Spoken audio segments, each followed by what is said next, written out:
the Best in the World podcast with Richard Parr.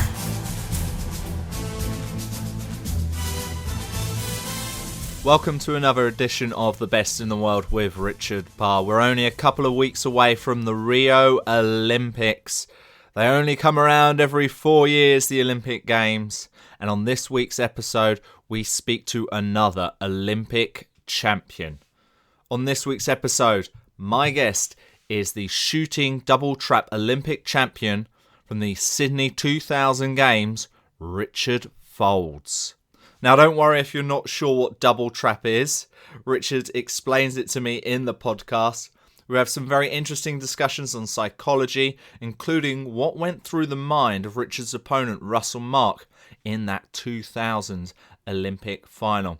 He also talks about the pressure of being a defending champion, why competition is just as important as practice, and why a little and often amount of training is the most productive. He also tells a very funny story of how his PE teacher once put in his school report that he didn't have very good hand-eye coordination. That's quite surprising when he became a shooting Olympic champion.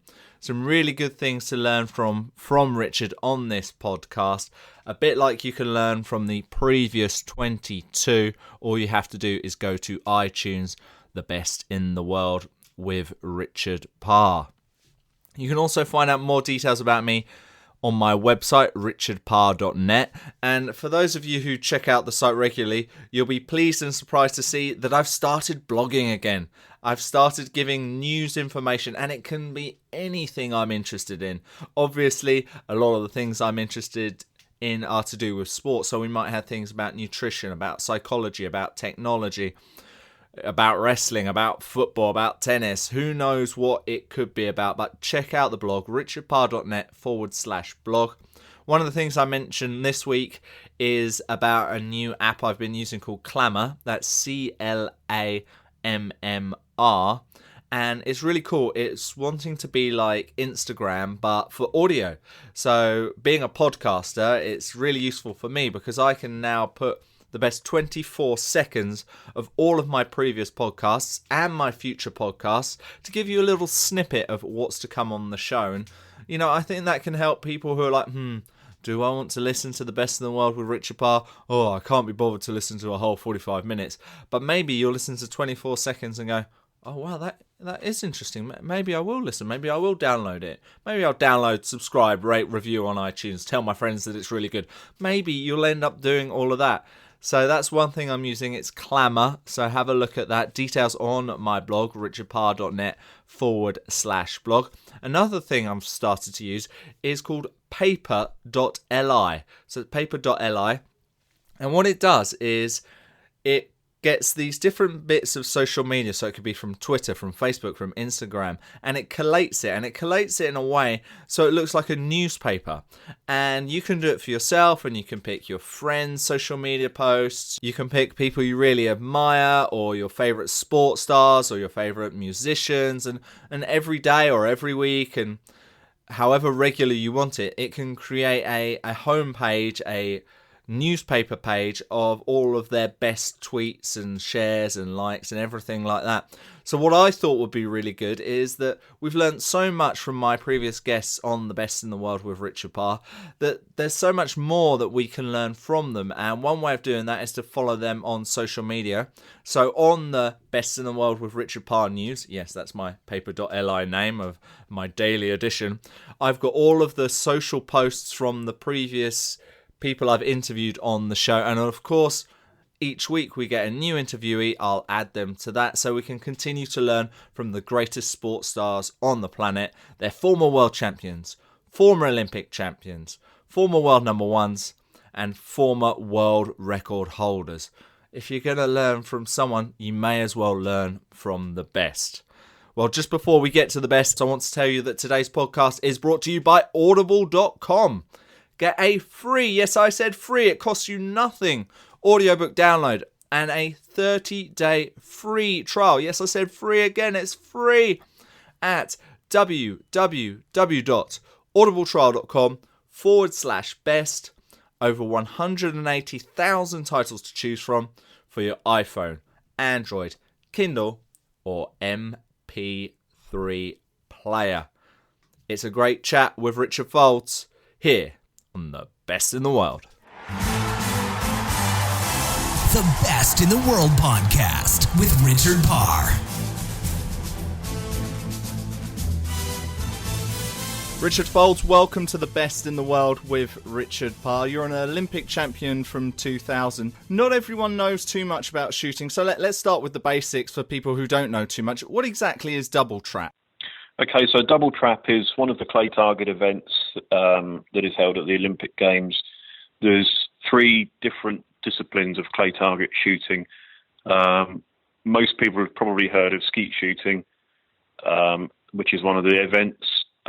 Olympic trap is another event, and Olympic double trap is the third event, which was the most recent addition to the clay target program, which was introduced in, I think, the late 80s or early 90s into the Olympic program. And obviously you got very successful at that, but I heard that you were quite a natural, that your first attempts doing clay pigeon shooting, you hit 17 out of 25, is that true?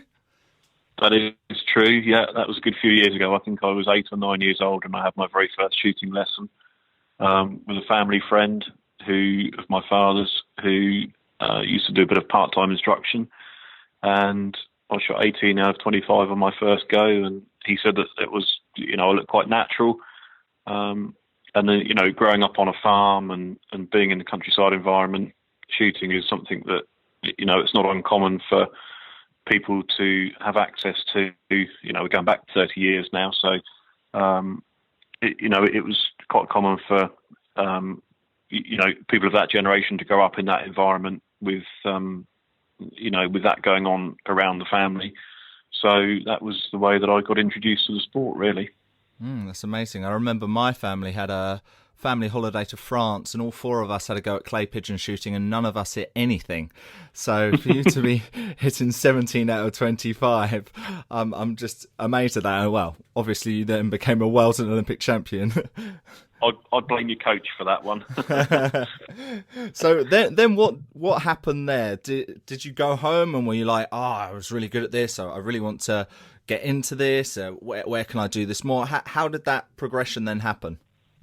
It is one of those sports that is quite addictive. I mean, I presume any sport is, if you feel you're naturally good at it and you've got a bit of talent to go with it, then obviously that makes you keen to go further into it and to try and get as far as you can in it. And I was fortunate that both my parents were very supportive and wanted to try and help me along. It's not a cheap sport, so you have to take that into consideration. There's ongoing costs all the time with it, with ammunition and clay targets, etc., and obviously the guns themselves don't come cheap. So I was quite lucky in that respect that I was able to do quite a lot of practice in the early years. And then I got introduced to the Olympic side of things when I was 16 at a championship that we were going to, which was a completely different discipline and different event to any of the Olympic events, but they've got this Olympic event running as a small side event to try and introduce new people to it. Had a go at that, did quite well, and then got asked to go to the British team selection shoots. I think I was 16 at the time, so I was still shooting as a junior, competing as a junior, which is up to 21. And then took up the double trap and got quite good quite quickly. And before we kind of knew where we were at an Olympics in 1996 in Atlanta. So it was all quite quick, really. You say you needed quite a lot of practice in those early years, and one of the things about this podcast is we try to find out how many hours people actually put in, because everyone wants to be the best, but they don't necessarily put in the work. So back in those early days when you were 13, 14, and probably still going to school and everything around that, how many hours a week were you actually putting in? I used to finish school at about 3:30. I would come home, and then at the time before we'd got our own shooting school, which we've got now, we used to have another fairly local place, which is where I did most of my learning over the years. So I used to go and shoot when daylight allowed through the summer. I used to go and shoot there from sort of 4 o'clock in the afternoon for a couple of hours, most of the days of the week. So I was probably shooting about 8 to 10 hours practice every week after school.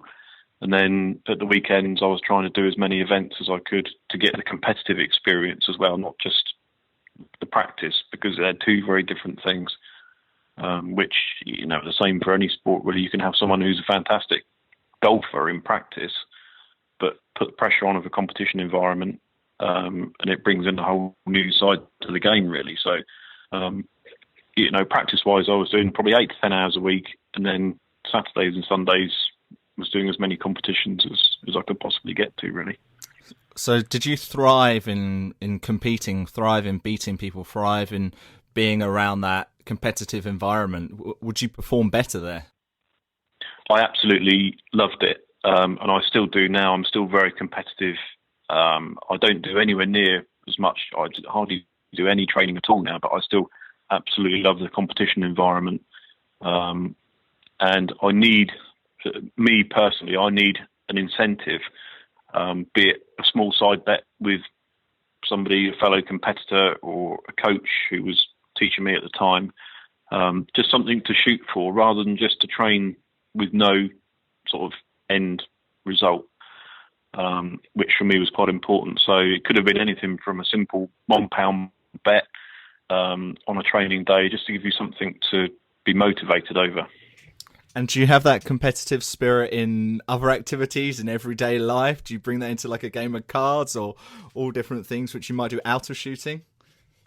Yeah, I mean, I think it's like anything. If you've got that competitive edge, you just don't like losing, no matter what it is that you're doing. If it's business related or sport related, then if you've got that urge to be the best that you possibly can, then you need to try and channel that into the best way possible to help you either win or to be as good as you can be. How did you cope with losing in those early days? It's just something that you have to overcome. You can't let it get to you. Try and learn from your mistakes. What happened? What was different? What caused you not to perform at your best? Is it something that was in your technique, so the more physical side of the sport, or was it something that was more the mental side of the sport? And then obviously you try and build on that for next time, not let that same mistake happen again, and try and improve on your performance from the previous event if you've not had a very good day. And you said about technique there. Obviously, that's technique in shooting. But I heard something that your PE teacher, when you were a child, said you had poor hand-eye coordination. You've been doing your homework, haven't you? Yeah, that's what I do. That is my job. Yeah. No, it was reported in one of my school reports that I hadn't got a very good hand-eye coordination. So it was quite nice to be able to throw that one back at my PE teacher after all those years. Are you coordinated at other activities? Reasonably well. Yeah, I wouldn't say that I'm as good at anything else that I am at shooting, but I can get away with a few different things in different sports. It's interesting. I read Matthew Syed's book Bounce, which is brilliant onto sports psychology, and one of the examples he gives is there's a British champion at squash, and they do some sports science. I think it's at the University of Sussex, actually, where it was one of these things where he had to touch as many flashing lights as possible. And this guy had the quickest reactions when it came to squash. But when it came to touching these flashing lights, he was the slowest. And I guess it's that muscle memory of you become very good and coordinated at one thing rather than another. Yeah, absolutely. And I think it was him that mentioned the 10,000 hour rule, wasn't it? I think about you. That's only when you've done your 10,000 hours at a particular sport or whatever you're doing, is it then feels natural. and that is very obvious in shooting. But then you can be very talented, or very naturally talented and very good, or if you take, for example, Peter Wilson, who won the Olympics in the same discipline that I did in the London Olympics in 2012, he's probably one of the most unnatural shots that I've ever seen. But he has worked tirelessly and endlessly, and has perfected a technique which is quite unique to himself. But it's the complete other end of the scale on the natural ability side of things. I guess that's a bit like Michael Johnson, the way he used to run slightly differently to everyone else, but would beat everyone by quite a distance in the 400 metres. Yeah, absolutely. So you became the world junior champion at 16. You probably, they say to get your 10,000 hours is over 10 years. So if you started at 8 or 9, I'm doing my maths here, and that's probably about 8 or 9 years. How good were you then? Did you really think that when you won those world junior championships that you were going to one day be an Olympic champion?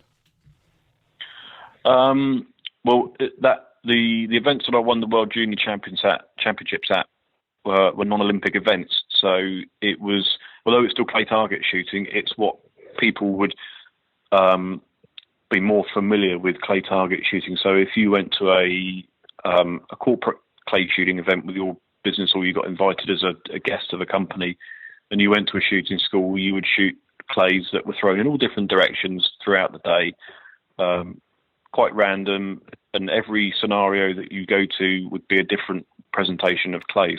So some would be thrown towards you, some thrown away, some crossing left to right, some rolled along the ground, etc. So all different sort of scenarios. The unique thing about the Olympic events is across all three disciplines, you can go to any of the venues in the world that put on these events, and the targets will be exactly the same. They'll be thrown from A to B at a certain height, a certain speed, a certain distance. So they're all regulation targets. So it's something that you can perfect a technique at, and be very mechanical at.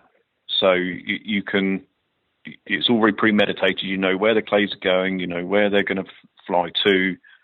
So once you've learned that technique, it's just a case of when you go to a new venue, you then need to just learn the range with pickup points and where you first see the targets, etc. So when I was shooting the non-Olympic events, when I was world champion at 16, that was at the non-Olympic side of things. So I had to kind of relearn the whole technique side of things when I took up the Olympic discipline of double trap. And it took a couple of 3 years to really get that kind of nailed. But then once you've got it in your head and you learn the mental game of it, because it's quite a different mental preparation. Obviously, when you've got an event that, like an Olympic Games, that only comes around every 4 years, it puts a different kind of scenario on the situation. So tell us about that mental preparation. What would you do before a competition or in the weeks leading up? You obviously set yourself goals through your stages of training, whether you're looking to qualify for an Olympic Games or whether you've already qualified, so you can relax for a little bit and then look at a longer term goal of an Olympics in 12 to 18 months' time. So you obviously try and channel all your energy into one particular day. You know, it's not quite as bad as the sprinters who are running over 9.8 seconds. Their whole life revolves around that 9.8 seconds, but it's still, you're focusing on one particular day, because the event would run over a course of a few hours through the day with qualifying rounds, etc. So you need to just set yourself little training goals, try and achieve consistent scores leading up to that. Again, going back to the training, but involving a competitive edge to the training, which is quite important as well. So there's all those things that you just slowly build up. And everybody's quite different in the way they like to train. I was more little and often, whereas some people would go and shoot 1,000 targets in a day, have a couple of days off, and then go and shoot another 1,000 targets, whereas I would shoot a couple of hundred a day and do that most days of the week. So it's very individual. Everybody's different training regimes. What about the people near the top of you? You were saying it's different around the real top competitors. Would you recommend always to people to do little and often rather than long and rare? I think little and often is better for the majority of people, because it comes back to the muscle memory thing again. If you can go and shoot 100 clays a day, I know this is at the very, very top end. So you've got your Joe Bloggs clay shooter who might shoot once a week, once every couple of weeks on a Sunday. That's a bit different. But when you're talking of World Championship level and Olympic level and things, then I think little and often is, for the majority, is probably better than going out and shooting yourself to a standstill one day and then not doing anything for another couple of days. The Best in the World podcast with Richard Parr. Don't panic, Mr. Mellering. Oh, I've gone all a bit Dad's Army there. No, I was going to say don't panic. We've got more from Richard Faulds in just a moment. But I just wanted to take this moment to tell you about the latest audiobook I've been listening to. And it's one by the journalist Jon Ronson. So You've Been Publicly Shamed. The book explores the re-emergence of public shaming as an internet phenomenon, particularly on Twitter. You know, people make mistakes and then everyone jumps on them. You know, it's always good having that high horse, isn't it? Or not, as the case may be in Jon's book. I've really been enjoying listening to it. I wasn't sure I was going to like how Jon narrated it, but it actually really grew on me, and I really enjoyed listening to his voice and his stories. He's a great storyteller. I've heard him on other podcasts before. Always got something interesting to say. And how about you have the chance to listen to it for free? For you, the listeners of the Best in the World with Richard Parr podcast, Audible is offering a free audiobook download with a free 30-day trial to give you the opportunity to check out their service. To download your free audiobook today, go to audibletrial.com/best. Again, that's audibletrial.com/best for your free audio book. And I highly recommend the British journalist Jon Ronson's So You've Been Publicly Shamed. Well, there's no shame in the achievements of Richard Faulds. Let's go back to my interview with the Olympic champion. The Best in the World podcast with Richard Parr. So you were 19 when you went to your first Olympics in Atlanta in 1996. How was the whole experience for you when you first got there? It was fantastic. Obviously, being in that environment, it's something that every sports person kind of aspires to represent their country at the Olympics. We were staying in the village, so you see all the other athletes that you always kind of hear about on the news or on the telly. So it's quite an eye-opening experience just in itself, regardless of the event that you're competing at. And one of the big things about the shooting events is very rarely do you get any big crowd that actually watches the events themselves. So you might get the competitors themselves come and watch other competitors shoot, but you wouldn't get Joe Public in their thousands come and watch at a regular event. So when you're competing in the Olympic Games and you've got a grandstand behind you with 5,000 people and cameras poking out of every hole in the ground, and it's just such a different environment. So trying to overcome all that and perform to your very best at your first Olympics is something that's quite daunting for a lot of people. So did all those people make you nervous at all? I wouldn't say nervous. I mean, I was quite lucky that I've always liked to, I'm not a show-off, but I always like to try and perform my best if people are watching, if that makes sense. So, and I'm still like that now. If there's an event and there's a lot of people watching, you always try and just really perform to your very best level. Or I personally do. Whereas a lot of people, I think pressure works two ways. Either works for you or against you. You can either excel under pressure or you can crumble. And it seemed to me that from pretty much the Olympics in '96, that was the first time I really performed in front of any sort of crowd, that it sort of worked for me. And I did pretty well, finished fifth, made the final, which was the top six, finished fifth. So I thought for my first Olympics, I was delighted. So you were talking about pressure there. Obviously, when you won gold 4 years later in 2000, it was in Sydney and it went to a shoot-off, which was against an Australian on home soil for him. Yeah, he was defending champion. Defending champion. Was there too much pressure on him being in front of his home fans?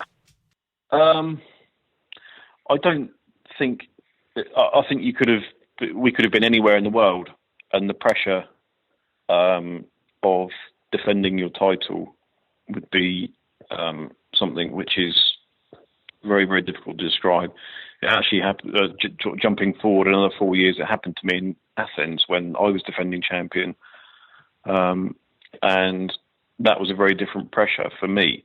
But going back to the Sydney Olympics, when he was defending champion, he shot extremely well all day long.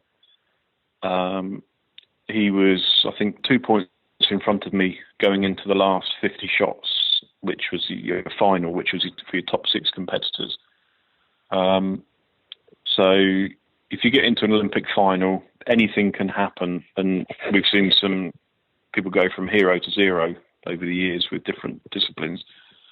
And with 10 targets left to shoot, he was 4 points in front of me. So at that point, you would think that it was kind of curtains, it was game over. All you have to do is shoot another 5 pairs of targets and, job done. You've done it tens of thousands of times over the years. You should be able to pretty much do it with your eyes shut. But when someone's dangling an Olympic gold medal in front of you, you've got a job to remember your own name sometimes in that situation. And with you being able to catch up on those points and then it going to the shoot-off, did you feel that the momentum was with you and the gold was in your grasp? I did, because I think 3 pairs from the end of the final, Russell Mark, who was the Australian, he was defending champion, he closed his gun, put his gun into his shoulder, ready to call pull for the targets, and he then dropped his gun down, he opened it and reset himself, and then he went through his mental preparation again, closed the gun, called for the targets, missed the pair, which was very, very unexpected. Anyway, it was 6 months after, as I said to Russell, what did you think when that happened in the final, when you closed your gun, you were ready to shoot, and then you didn't, you dropped your gun down, you started your preparation again? And he said to me that he felt like he was losing it. And he had that thought just before he was preparing himself to shoot that particular pair. And the thought went through his head that he was losing it and to stop and to start again. Sure enough, when he shot the pair, he missed the pair. And then I think he hit his last 2 pairs, but that was what really cost him his basically his second Olympic gold medal, was the fact that his mental preparation just showed a little bit of weakness for a couple of seconds. And then that was it. We ended up on a tie. So obviously that, for him, was probably the key point for him not winning, not losing it, but for him not winning, if that makes sense. And obviously the momentum for me, catching him up through the final, and then we went immediately into a sudden death shoot-off, was probably, the favour was probably slightly, it was probably slightly in my favour from that respect. Incredible insight there on the mental state and the difference between winning and losing. You said it was going into his mind of for that split second he thought that he was losing it, and then he missed. Is there anything that you do or anything you've been recommended that can reset that brain, reset that mind, and not think about those things? What happens to you when you think you're losing something, and how do you reset? That's the $1 million question, really. It's very, very difficult. And we've worked with sports psychologists over the years. I worked with a guy called Peter Terry, who was from Brunel University in London, and he knew nothing about clay shooting. I knew nothing about sports psychology. We got on really well. He was absolutely fantastic, and he worked through Sydney Olympics with me. Worked with him for about 10 years, from '98 onwards. And you get into situations, and it's not allowing the negative thoughts to come into your head. You've got to try and keep positive thoughts going all the time. And most of it, what you end up talking to sports psychologists about is common sense. So what was it you think that went wrong in Athens then? For me, their going as defending champion was a very different. I had a very different outlook on it than I did when I went to Sydney, because going to Sydney, I had nothing to lose. I knew if I had a good day that I would hopefully make the final and maybe have a chance of a medal, but obviously to win it was the icing on the cake. But then for me, going to the Athens Olympics as defending champion, there was always the thought in the back of my head that at the end of the day, if I don't win it, I'm no longer Olympic champion. And from a personal side of things, I probably didn't prepare myself for that, in advance enough to try and put myself right if those thoughts did come into my head, if that makes sense. Were you overconfident at all? Going into Athens? Yeah, being the Olympic champion. No, I wouldn't have said I was open. There was people that were shooting very well at the time, and the guy who won in Athens, Ahmed Al Maktoum, was, he'd won the 2 World Cups previous to that. He was shooting massive scores at every event that he went to. So I think that, barring a disaster, most people that were there knew that he was going to be the one to beat, rather than me, even though I was current Olympic champion, because obviously, the Olympics only comes around once every 4 years, and people's form can change dramatically in that time. So, well, you continued to compete for 10 years after that, and then decided to retire competitively at the end of 2014. What made you make that decision?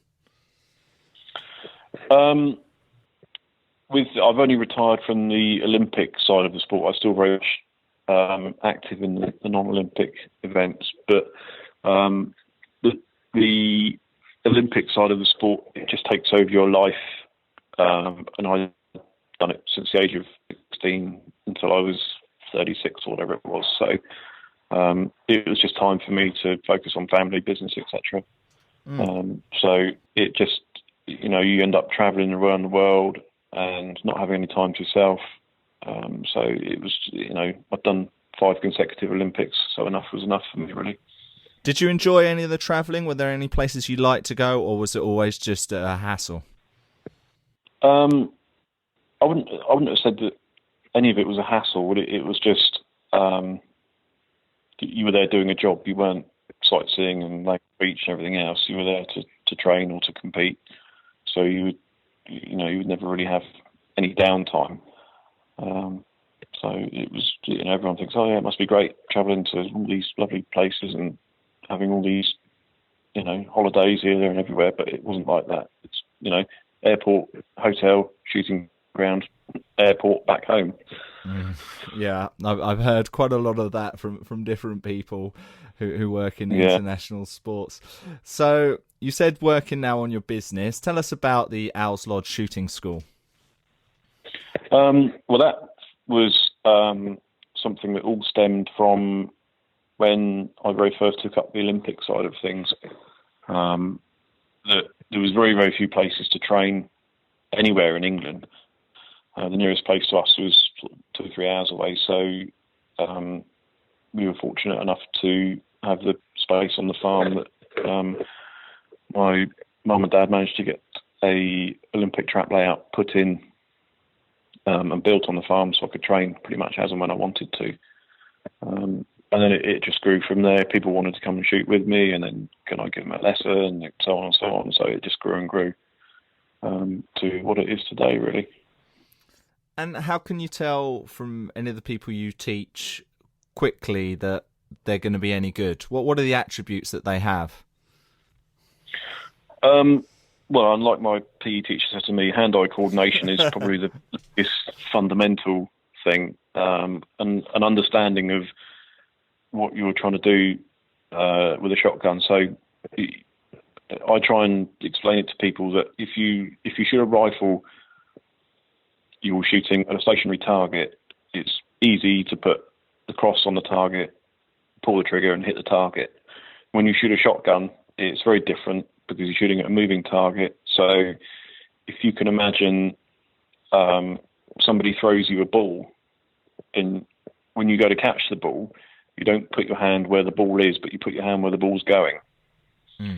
So when you shoot a moving target, you need to shoot in front of the moving target, because by the time your brain has told you to pull the trigger and the shot has gone from the gun to the target's moved X amount of inches, feet, etc., depending on the speed and the distance of the target.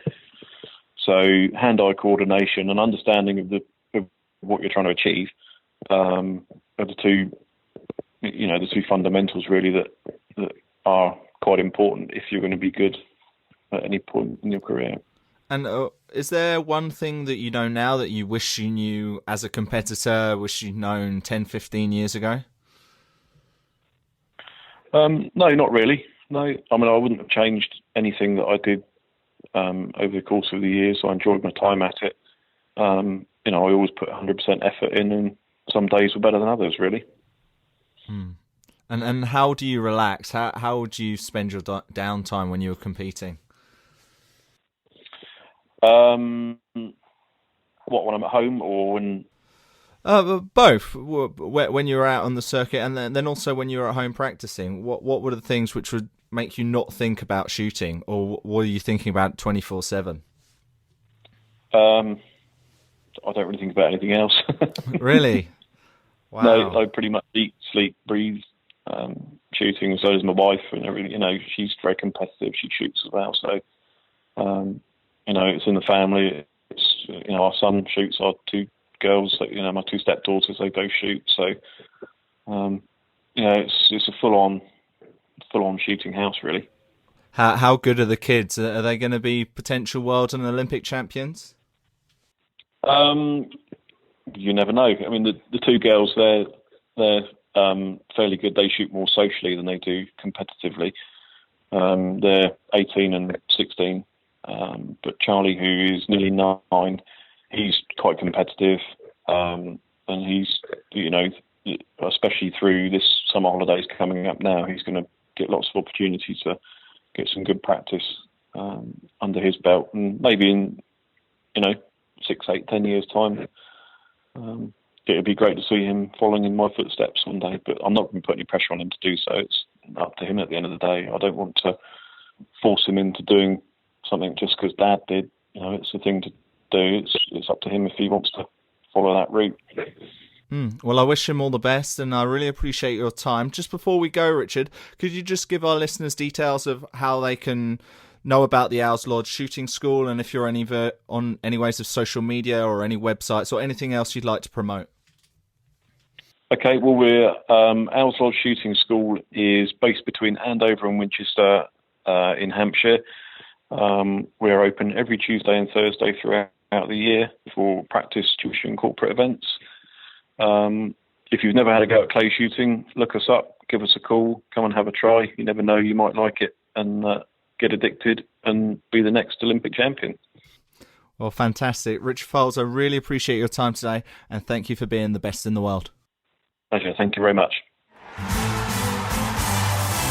The Best in the World podcast with Richard Parr. Wonderful stuff there from Olympic champion Richard Faulds, shooting double trap winner from the 2000 Sydney Olympic Games. I really enjoyed his story about how he won the medal in Sydney and what was going through the mind of the defending champion Russell Mark. The only way you'll find insight like that is by listening to world and Olympic champions such as Richard Faulds. And that's what we do every week on The Best in the World with Richard Parr. If you've enjoyed this episode, why don't you go back and listen to a few of the others?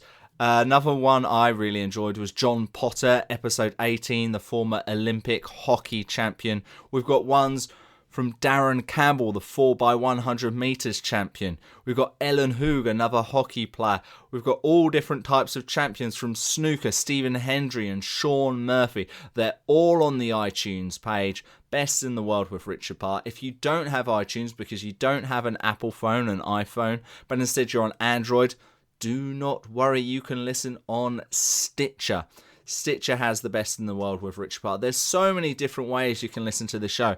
Maybe on Overcast. Maybe you can listen to the whole episode if you want on Clamour. I also post the show every week on my Twitter page at Richard_Parr. Every episode's on the website richardparr.net/podcast.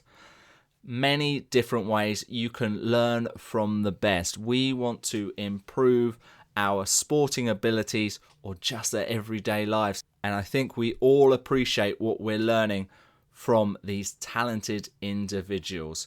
Again, if you've enjoyed this show, all I really ask for you to do is maybe consider the sponsor. I've spoken about Audible earlier. I use it myself, so I highly recommend you use it. By using it, you're helping yourself, but you're also helping me at the same time, so it'd be great if you could do that. Also, if you'd like to help me, what I'd really like for you to do is to tell a friend, be it on social media, be it in person. Tell them you've been listening to this podcast, you really enjoy it, or maybe there's one episode, maybe your friend is a shooting expert and they want to hear from an Olympic champion, or they enjoy snooker, or they enjoy football, or they enjoy cricket. Maybe they want to listen to Aqib Javid's interview, the former Pakistan player, former Pakistan World Cup winner, no less, because that's what we have on this show, winners that we can learn from. So all I ask for you to do is share it with a friend in whatever way you think is best, and go on iTunes and please rate and review the show. I cannot underestimate how important it is for that to happen and to help build the show. Well, it's been another fun episode with Richard Faulds. More great guests to come. Stay tuned to what's coming up on the website, richardparr.net, on the Twitter, Richard_Parr. But until next time, I hope you have a wonderful week. The Best in the World podcast with Richard Parr.